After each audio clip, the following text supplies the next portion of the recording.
Friends, welcome to our channel. గుండె నిండా గుడి గంటలు సీరియల్ నెక్స్ట్ ఎపిసోడ్లో ఏం జరగబోతోందో ఈ వీడియోలో చూసి తెలుసుకుందాం.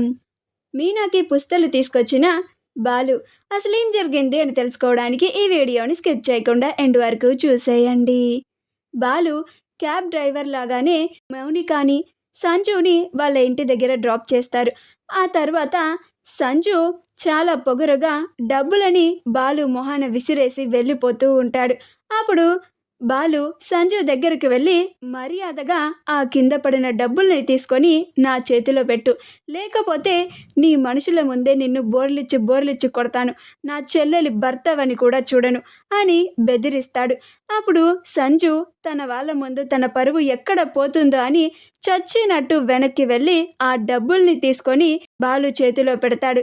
అప్పుడు బాలు థ్యాంక్ యూ సార్ అని అంటాడు. అలా సంజు చాలా ఎంబారసింగ్గా ఫీల్ అయ్యి బాలు తన చేత కింద పడిన డబ్బుల్ని పంతం మీద తనతో తీయించి మరీ ఇచ్చేలాగా చేశాడు అని చాలా కోపం పెంచుకొని పగతో లోపలికి వెళ్ళిపోతాడు. మౌనిక లోపలికి వెళ్తూ ఉంటే అప్పుడు బాలు ఆగమ్మా, ఇందాక వాడున్నాడు కదా, ఇప్పుడు వాడు లేడు కదా, ఇప్పుడన్నా నిజం చెప్పమ్మా, నీకు ఈ దెబ్బ తగలడానికి కారణం వాడే కదా అని అంటాడు. అప్పుడు మౌనిక లేదన్నయ్య, నీకు చెప్పాను కదా నేను మెట్ల మీద నుంచి జారిపడ్డాను అని, అయినా ఇది చిన్న దెబ్బే అన్నయ్య, కంగారు పడుకు, నేను ఇంకా వెళ్తాను అని అంటుంది. అప్పుడు బాలు అమ్మ, వాడు నిన్ను బాగానే చూసుకుంటున్నాడు కదా, నిన్ను హింసించడం లేదు కదా అని అంటాడు. అప్పుడు మౌనిక బాగానే చూసుకుంటున్నారన్నయ్య, చూసావు కదా ఆయనే నన్ను హాస్పిటల్కి తీసుకెళ్ళి మరీ తీసుకొస్తున్నారు అని అంటుంది. అప్పుడు బాలు సరేనమ్మా, నువ్వు చెప్తున్నావు కాబట్టి నేను మౌనంగా ఉంటున్నాను, నాకు నువ్వు సంతోషంగా ఉండడమే కావాలి, వాడి వల్ల నీకేదన్నా ప్రమాదం జరిగిందని తెలిస్తే మాత్రం నేను వాడిని అస్సలు వదిలిపెట్టను అని అంటాడు. అప్పుడు మౌనిక నాకు అదే భయం అన్నయ్య అని మౌనంగా వెళ్ళిపోతూ ఉంటుంది. అలా బాలు తిరిగి వాళ్ళ ఇంటికి వెళ్తూ ఉంటాడు. ఇప్పుడు ఈ పుస్తలని మీనాకి ఇచ్చి ప్రభావతమ్మకి షాక్ ఇవ్వాలి అని అనుకుంటూ వెళ్తూ ఉంటాడు. అలా ఇంటికి వెళ్ళిన తర్వాత మీనా, అమ్మా, నాన్న, పార్లర్ అమ్మా, రే పార్కులో పడుకునేవాడా, శృతి, రవి అని అందరినీ పిలుస్తూ ఉంటాడు. అప్పుడు అందరూ వచ్చి బాలు వాళ్ళ నాన్న ఏంట్రా అని అంటాడు. అప్పుడు ప్రభావతి ఏముంటుంది, ఎవరో ఒకరిని మాటలనడానికే పిలుచుంటాడు అని అంటుంది. అప్పుడు బాలు నువ్వు ఉదయం ఏమన్నావమ్మా అని అంటాడు.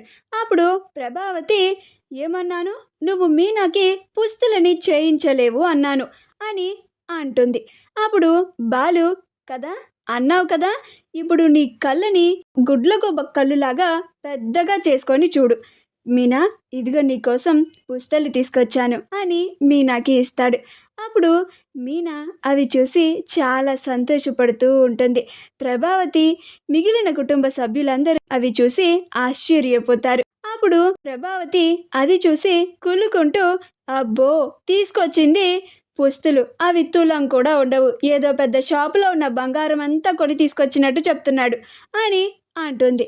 అప్పుడు మీనా మీకు ఈ పుస్తల విలువ చాలా తక్కువేమో అయి ఉండొచ్చు అత్తయ్య, కానీ నాకు మాత్రం ఇవి చాలా ఎక్కువ, నా భర్త నా కోసం చాలా కష్టపడి ఇవి నా కోసం తీసుకొచ్చారు, నేను ఇప్పుడు ఇవి చాలా గర్వంగా నా మెడలో వేసుకుంటాను. మీరేమన్నారు అత్తయ్య, ఈయన వల్ల అస్సలు కాదు అన్నారు కదా, కానీ నేను మాత్రం ఆయన ఈరోజే తీసుకొస్తారు అని చెప్పాను, ఆయన నిజంగానే తీసుకొచ్చి ఆయన ఏంటో నిరూపించుకున్నారు, అది నా భర్త అంటే అని అంటుంది. మా వీడియో కనుక మీకు నచ్చినట్లయితే లైక్ చేయండి, షేర్ చేయండి, మా ఛానల్ని సబ్స్క్రైబ్ చేసుకోండి, పక్కనే ఉన్న బెల్ ఐకాన్ని క్లిక్ చేయడం మాత్రం మర్చిపోకండి.